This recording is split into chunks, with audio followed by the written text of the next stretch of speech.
Welcome, everyone, to our interview series with nature-based school founders. I am Megan Duncan, founder of Connected Kids Thrive, Positive Behaviors Guide for Nature Schools. And today we have Justine Wilson, founder of Curious and Kind Education. I cannot wait to dive into this conversation with her. And as always, I want to remind you that no matter who you are, you're going to find so much value in these conversations. Whether you are a founder of a nature school, you're an educator, or a parent, you're going to find so much value in this conversation with Christine and in all the other conversations that we've had in this series. As always, I'm going to review as a front loading positive behavior tip what the questions that we will be going over today. So, number one, we're going to talk about what inspired you to start your program in the first place. Number two, what challenges or behavioral shifts have you overcome that has shaped your journey?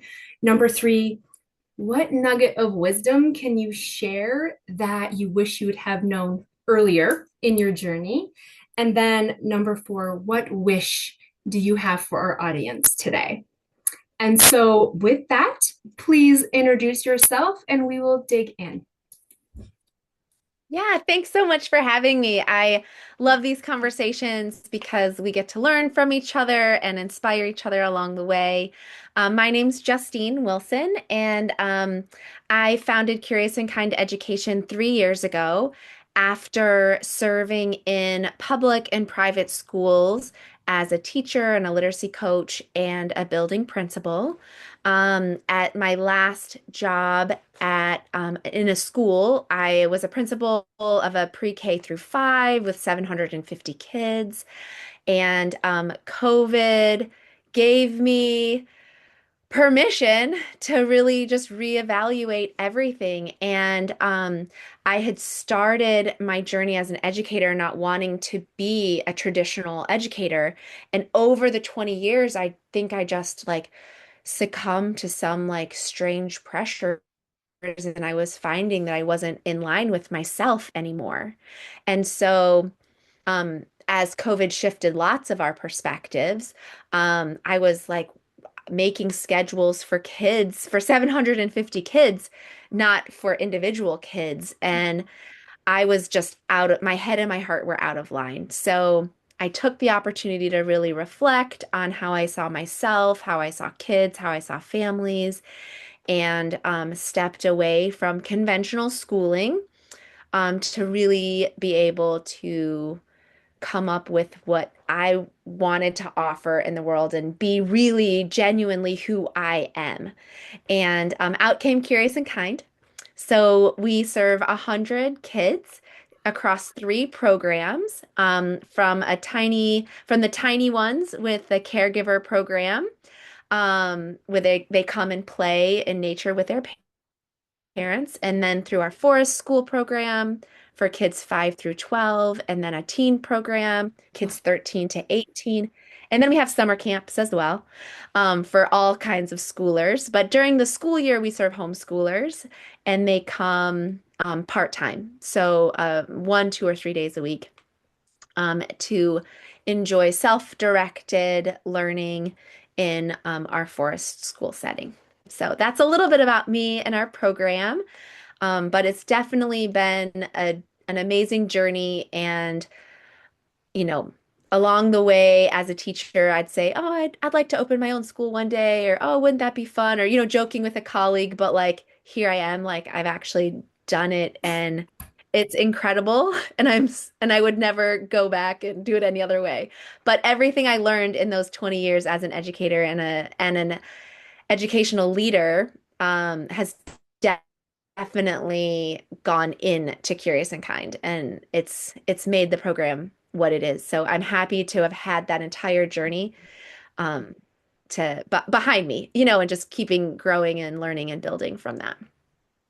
I think that's incredible. I think we can always appreciate what we've come from and recognize it as a really profound support on where we're going. So I love that and resonate with that. And I think too, COVID um, really exposed a lot and opened up a lot of opportunities. Some hard, some I think all hard actually, but it Yeah. opened up Yeah. Yeah. opened up some opportunities and invited some different perspectives and awareness. And so a lot of blessings came from that as well. Yeah, So for amazing. sure. How many staff do you have? Curious and Kind, we have nine. Okay. Um, Two of us are full time, Okay. and then the others range from 5 hours a week to like our social media person is 5 hours a Okay. week Yeah. to 25 hours. So You have quite a big yeah. program. That's really amazing. In quite the short amount of time too. So, and I would say you've had a team around you to help you build this, or has this been a one woman show mostly? The first year it was definitely a one woman show. Okay. I had a teaching partner, and then someone that was doing our early years class. So I was able to quickly get to three of us. But then the next year it grew even more. And then my husband came along and was like, could I help out? And I'm like, of course. So we grew the teen program with my husband's help. And then he also does a lot of the behind the scenes operational stuff. He is amazing at doing my to-do list. So, so the two of us really are able to keep the program running and still be like a small family business slash program for everybody. That's amazing. It's always great when there's if it's possible, a male presence in programs. It Mhm. really it offers a whole nother, vibration and energy. So Yeah. um Yeah. very, And very he, cool. yeah, he was a teacher, a high school teacher the whole time I was in educating. He was educating kids as well, as a high school social studies teacher.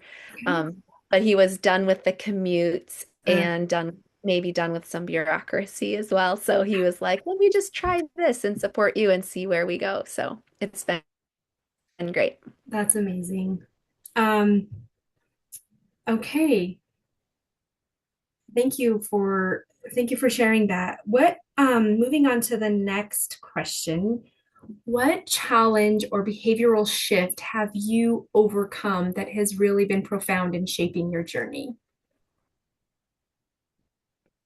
Um, Saying yes to kids, I think, is the biggest shift. In conventional schooling, well, I want to talk about two. Yes, absolutely. Yeah, okay. In conventional schooling, schedules are set and kids do math and then they go to recess and then they have snack and then they do literacy and their day is like set for them, right? Mhm. And so when a kid wants to do something outside of that schedule, it becomes very challenging, right? To be able to meet their need and as much as educators in those systems are very amazing, it's sometimes that structure doesn't feel good. And so there were times when it was like I would hear myself like rushing a kid to the bathroom and like telling them to hurry up because we have to do this other thing.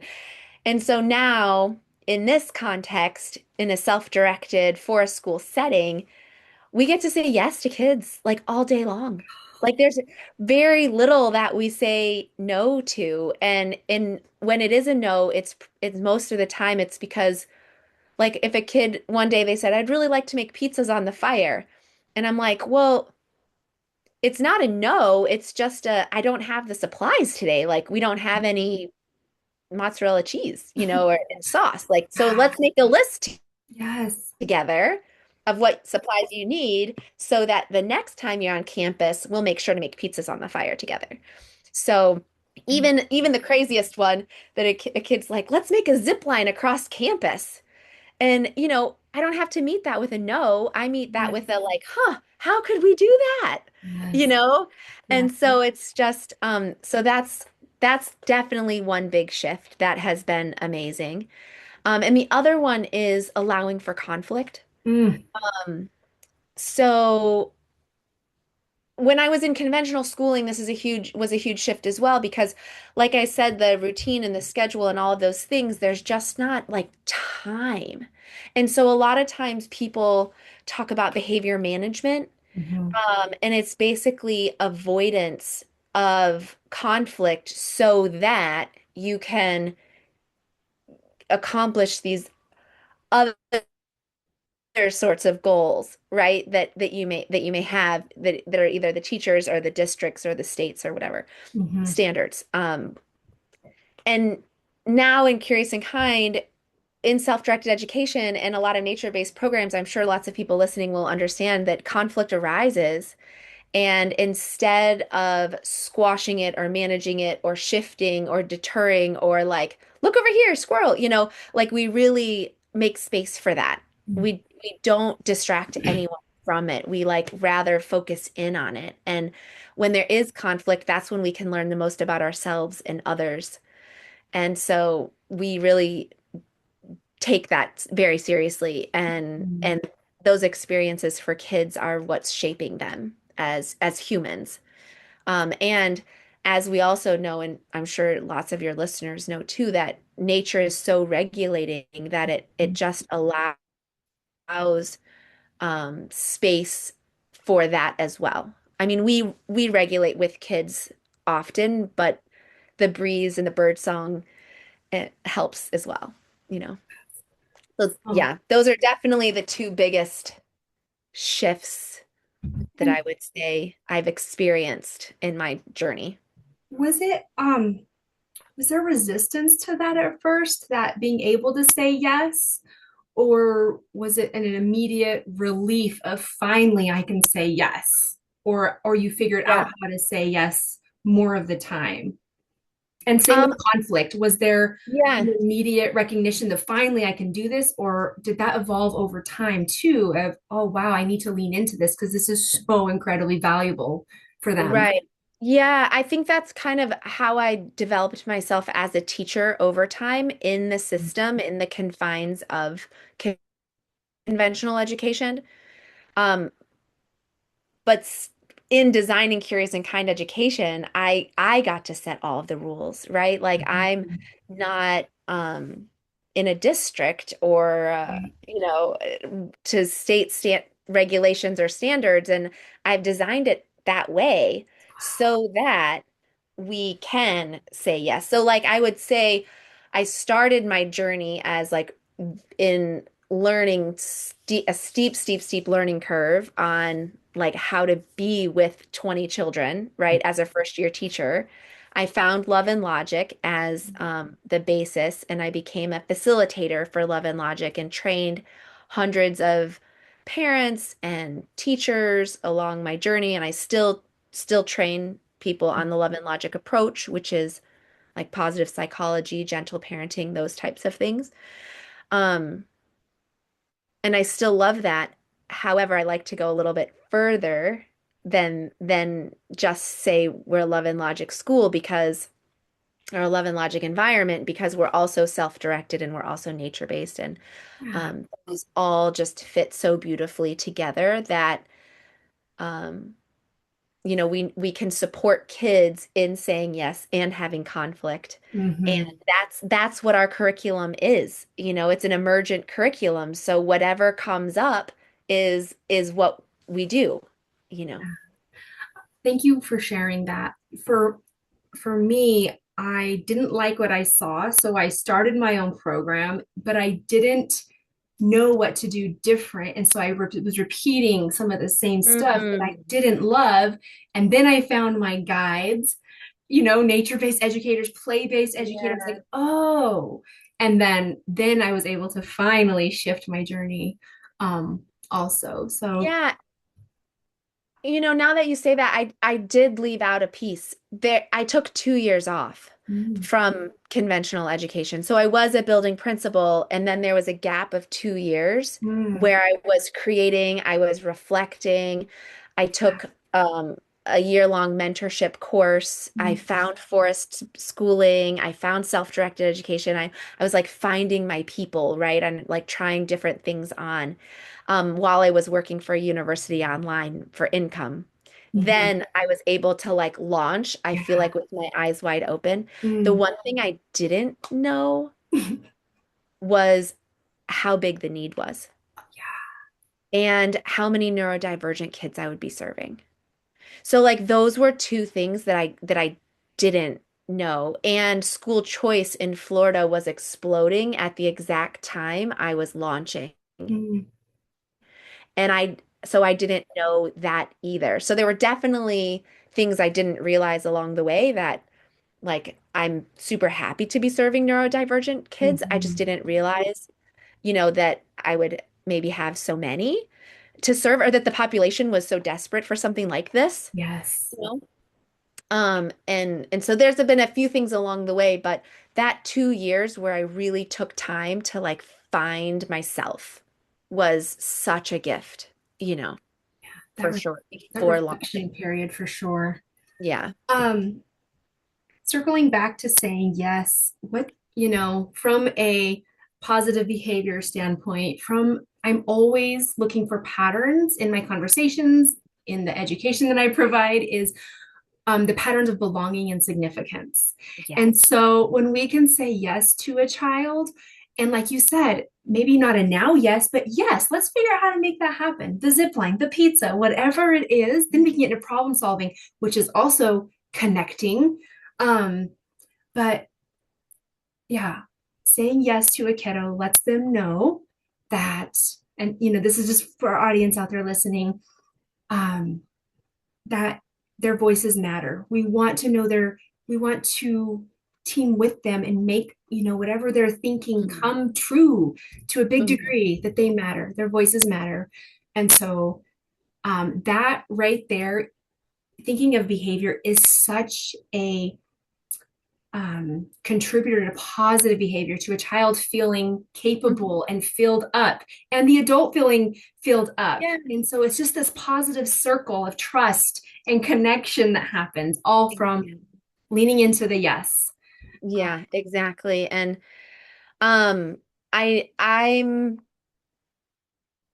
in early on in my education journey, I would say that you have to collect all this data and you have to do all these things and get the data and the data tells the truth and all the things, but then I've recently like really dove into like finding my impact. Like is Curious and Kind meeting its mission? Like am I doing what I say I want to be doing?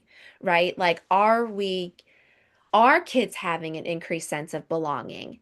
You know, like do they really feel that? And so last at the end of last year, we put together an impact report. And I would encourage anyone that runs programs like ours to do that as well because it's super powerful. We interviewed kids at the beginning and the end. We interviewed parents in the middle. We interviewed our community partners and our staff and put together an impact report to really show ourselves and others that to what degree are we meeting our mission? And the sense of belonging was very high. At the beginning, it wasn't as much. And at the end of the year, it just grows like exponentially. Mhm. And so that is one thing. And we asked that in a few different ways across the survey to the kids. Mhm. Um, and their sense of awareness of themselves and their ability to, I guess, their emotional literacy also improves greatly. So it's just like so many things, and I just really feel like our industry does, or our industry, like our sector of education, can have really valuable data to show, and it's not standardized testing. This is like student driven data, right? Like they are the ones self-reporting. The families are reporting, the staff is reporting how they feel, and that is extremely valuable. Yeah, that when our sense of self isn't matching what we're contributing to the world, the mismatch is everything. It's Mhm. so degrading. And when we're able to say yes so much of the time too, when a kid does hear a no, they're able to receive it Mm, so much better, um, mhm. because they've had so many yeses already that a no isn't such a big deal. And so for those, sometimes Yeah. a parent or an educator will be like, they have to learn to hear no. They have to learn to understand that they can't have everything that they want. Yes, and Right, yeah. we can meet them there. Yeah, yeah. And the no's are about community, Hmm. right? Like if it doesn't work for the community that day, like how can we shift it so we can? But Yeah. as an adult, like I don't like being told no. No, You exactly. know, like I'm like, well, Exactly. why? Like, what is that? And so why are children any different than that, you know? Exactly. I often use that kind of stepping into the shoes of a child. Mhm. Um, if my spouse or parent or, if someone told Yeah. me, no, that's not going to work, I'd be like, what? They What? would never do that. They would invite questions and, okay, maybe we Exactly. can figure this out. But anyways, there's just that dignity and respect. If that's something we would like, we definitely need to give that back to Yeah. the children in our care. Yeah, for sure. 100%. Um, I do want to circle back to your impact report at the end, but for now, going to question number 3, what nugget of wisdom can you share with our audience that you wish you would have known earlier in your journey? Mm, like 4 years ago, I wish I knew you existed. I wish I knew, like, I wish I had community to start because I really felt like I'm out there by myself doing this crazy thing because it feels good to me and other people are saying they like it. So I'm just going to keep doing it and it's growing.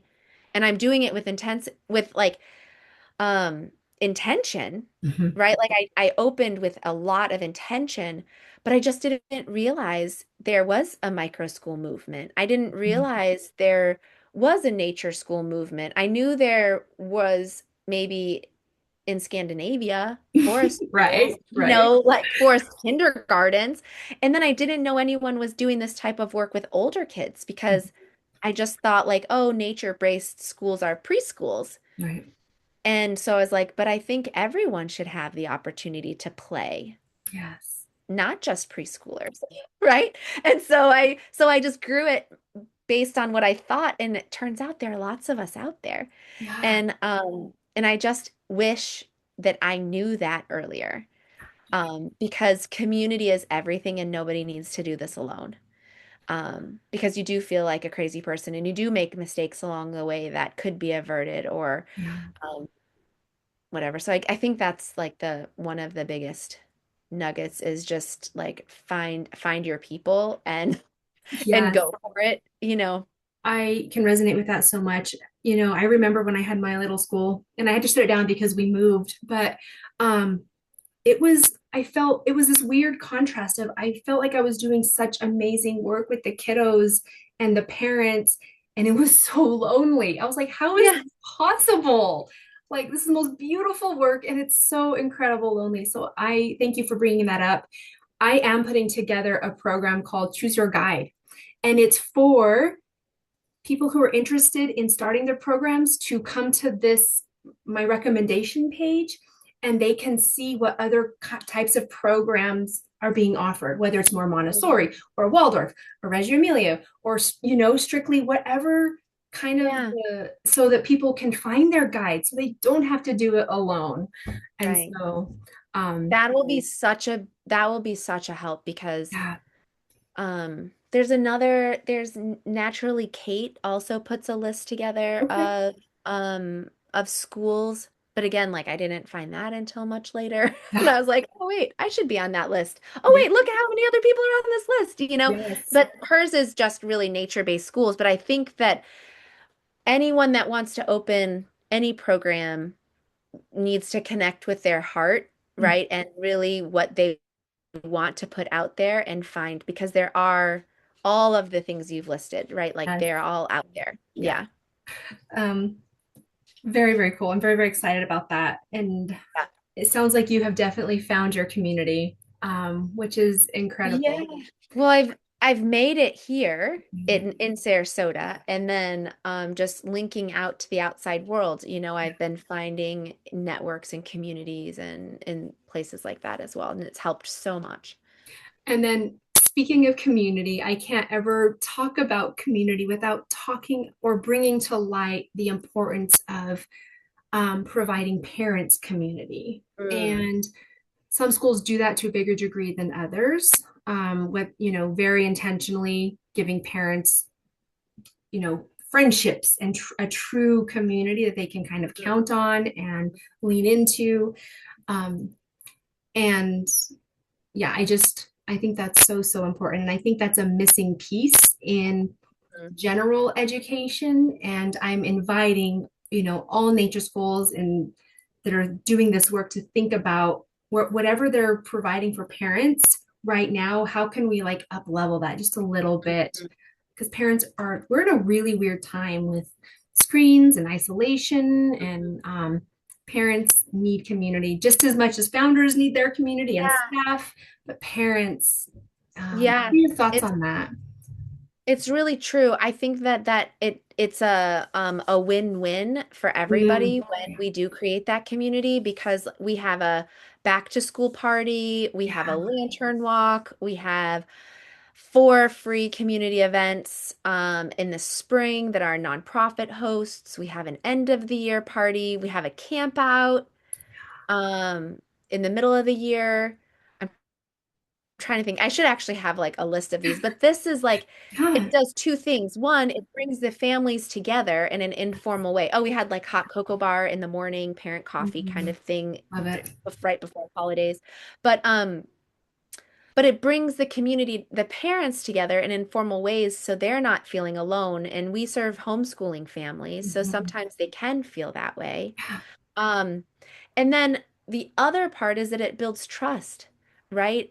And so they get a chance to see you as a founder or our staff interacting with other people in very Mhm. genuine ways. Mhm. And that builds trust. And then it builds excitement. Like we're going into our third camp out coming up at the end of January, and the kids are like so excited. They're planning so many games of flashlight tag. It just creates that like it's just fun, but it's also extremely intentional and very meaningful that we do all of these community events. I did count the other day, we have 10 community events in 9 months, Wow. right? Like, That's but amazing. it's because it's so needed and families show up. Like we have 100 kids enrolled and we'll have 60 to 70 of them come to the beginning and end of the year party. That's And amazing. I was the first year it happened, I was just in tears because I was like, I can't believe you're all here because we all share this vision for kids in education. And it was just like shocking to me to like have created the community and families were so incredibly thankful. And one other thinking about shifts too, one other big shift happened when with money. So, it's weird for us to charge money to Mm, take care of, to do the thing that we love, right? mhm, And that's weird. But that shifted for me when the family said, like, we want to pay you. We want you to exist. Like, we want this. And that happened at that potluck the first year. You know, um, she's like, I won't forget that conversation because it was so powerful. And it really helped me shift, be like, right, this I have to be sustainable, mhm, like for myself, for my family. And then the more sustainable I am, the better I can be for the community and the more I can offer. And we can mhm. have these like 10 free community events, right? Because everybody is being fulfilled, Yeah. right? And feeling good about so anyway, I just wanted to share that as well because I know sometimes in this work that's not really talked about and we all do it because we love it, but we also like need to be able to eat and pay our Yes. mortgages and all of those things. And the more we can do that, um, and families want to pay you. Like they want to they want us to exist. Yes, they That was are. like that was the biggest takeaway. I was like, you do? Like you want to give me your money? I know. Oh, oh my gosh. And that was like more tears, you know. Uh, Yeah. I'm appreciated, and which exactly Yeah. more sustainable and helps you Yeah. do it stronger for longer. Absolutely. Yeah, and so that all comes about because of community. To like Hmm. to circle back to your original question is Yeah. like Yes. yes, exactly. And that trust builds, or that community builds trust, Mhm. which, Mhm. you know, and like you've said multiple times, or at least alluded to, that your people will find you. Those parents will find you. They want something different for their Mhm. kiddos. And as more of these, like more of nature schools, spread out, there are so many parents waiting to enroll their kiddos in amazing programming. I giggled a little bit when you said that y'all are going to go camping with flashlights in January. I'm in Colorado. We do not camp outside with flashlights in January. So maybe some people do the ice Yeah, cave sleeping. I don't do that. right. I don't think I want to Yeah. do that, but kudos to those who do. Um, Yeah. Too funny. That's what's cool about this too. We really meet people from all over the world. Um, Yeah. Yeah. okay, our last question is, thinking about everything that you do in your journey and our conversation here, what is your wish for our audience listening? Mm, that if they're thinking of doing something different, like just do it. Like Let's do it. don't wait any longer. Like now is the time. Like Yes. now is the time. Just do it because you'll be more fulfilled. Mm, Like there are people, like you just said, there are people looking for us. yes. Like people want this. They want something different.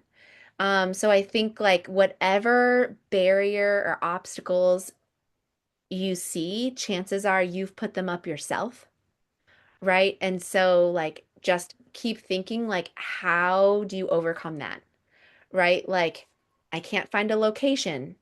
Okay, so what next? Okay, how do you dive into insurance and how do you get seed money to start and like all of those things? And then the question is like, yes, and how, right? And how do I do that?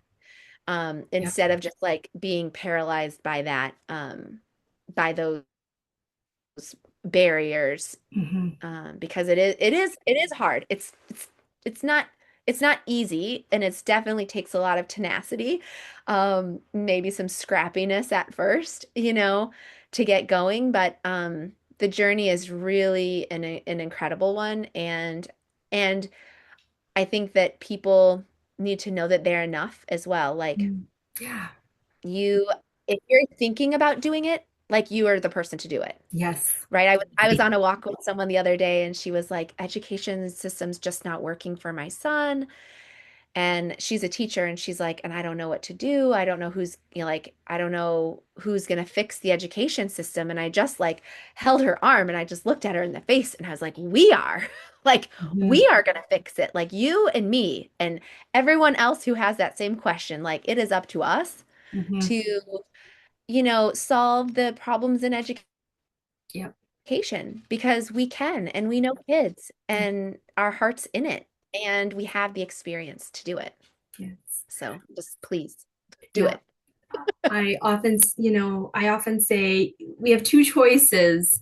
Either, if we're not happy with what we see in our child's classroom, we either step out, start our own thing, or lock arms with the teacher and Mm, be a bulldozer and mhm. scream and fight for longer recess, and Yes. all of the things that we know kids really really need, and fight with that teacher who also knows that that's what Right. kids need. Teachers Yeah. are just the blame for everything that's going on. They're not. It's the system that's Mhm. the Mhm. problem. But um Yeah, and no teacher wants 10-minute recess, let me just tell you that. exactly. Like no teacher wants that. 100%. Yeah. So, everyone listening to Justine's wish, if you're thinking about starting it, that means you already have what it takes, and a little bit of tenacity. But if you find your guides, to help Mm-hmm. you along the way. It will just reduce so much of the friction, and you'll have your person to help guide you in community and just help speed that process up a lot so that everyone can feel successful more quickly. All Mm-hmm. right. Um, I always ask about a story. If it doesn't come naturally in our conversation, Oh, yeah. then I circle back to that. So, do you have a story? And I'll give an example of one for me really quickly. Um, so, when I finally learned to trust myself more, trust the kiddos more, give them more time and space, I learned, or they were observing a ladybug one day, and Mm. they were asking questions, some to me, some to each other. I was getting better at learning that dance of being invited in versus just coming in, that emergent curriculum. And through their process and inquiry of questions, they eventually wondered and asked if space had a smell. And I think about that so much because had I had an agenda for the day, had they been forced to sit in seats for that time period, not only would we not made six volcanoes that day and talked about all the science behind that, but that conversation wouldn't have come about. And so that's partly why I do this work, is for those moments that we provide kids. And so, what moments can you share with us that can be inspiring, or that inspired you to keep on doing this, and that others can feel inspired by? Yeah. So many stories Yes, so come many. to mind with kids and emergent curriculum and the creek and boats and forts and all the things. But when I was thinking about, because I knew you were going to ask me this question, and I was thinking also about our team. Mm, Um, so we do have quite a large team, and they work part-time. My husband and I are full-time. Um, but the the staff has given me incredible stories from their own self. And they've said that working with kids in this self-directed approach, where the kids are self-directed, but they are also self-directed. mm, Um, like we don't have anything other than our guiding mission and vision statement, and our collective approach to kids with conflict resolution and our key values, right? A word of the week. There mhm, isn't an imposed curriculum on them. And so they get to show up to work as their authentic selves. And through the work and through building genuine relationships with other people, children, adults, the parents, our coworkers, people have said that they're more themselves in their job than they've ever been in their lives. And one of our teammates worked in public schools for years, and she's constantly having to like un deschool herself, right? mhm, Like peel away the layers of like asking for a day off is is not a bad thing, right? Like you don't have to like submit it in writing 30 days in advance, and you don't have to like justify all of the things, right? It's just what you need, and I trust you, and we all trust you, and no one's going to look at you in a weird way, right? And you can bring your ADHD self to work. mhm, You don't have to mask. We don't want kids to be masking. Like, I don't want to mask. I don't need our staff to mask because it just creates like barriers between people. And so, like, helping everyone understand each other. And one day, a quick story is about that is we were talking about our 10 words that we work with the kids one a week, and they were all on the table. And I asked the team to reflect what is going well for them and what they'd like to change. And one of the people he's like, well, I love the fact that our values are on the table. And they were literally on the On the table table. because we had all the posters, like we just wrote the word at the top of the paper, ready for the kids then to fill in the rest. And so we had literally the values like were on the table. And he's like, and it's true, like our values are on the table and we get to live them every day at this in this job. And so it's just one thing for kids to have an experience emergent curriculum and that sense of belonging and community. And it's another thing to be able to create that for the adults that are working for Curious and Kind. And it's just Ah, been an absolute pleasure to be able to do that, to ah, create an environment where every single person thrives, um, myself included. yeah. I guess, thinking of other settings that are not as open as, a nature-based setting, the standard setting, as far as values on the table, what I find interesting is, you know, educators often have all these boxes that they need to check. And um, I think oftentimes the kids' needs aren't priority anymore, or they're not, you know what I mean? They can't be met because there's so many boxes that need to be checked. But as you were talking, what came to me too is even principals that would love to, or, their teachers, they can't meet the teachers' needs because they have Hmm. so many boxes to check. And so Hmm. it's this like system that just keeps going. And I think the human piece gets left out a lot. And so it's so cool that you brought in you highlighted for us all here listening that the educators, your staff can really just come in, be themselves, and um, authentically and be supported. And um, no, that was amazing. That was perfect. Okay. Anything else you want to share before we sort of wrap up? Yeah, just thank you. Oh, I'm sorry for my dog.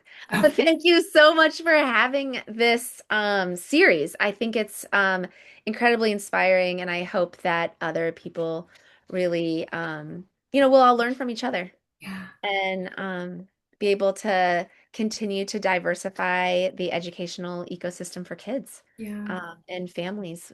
Yeah. Perfect.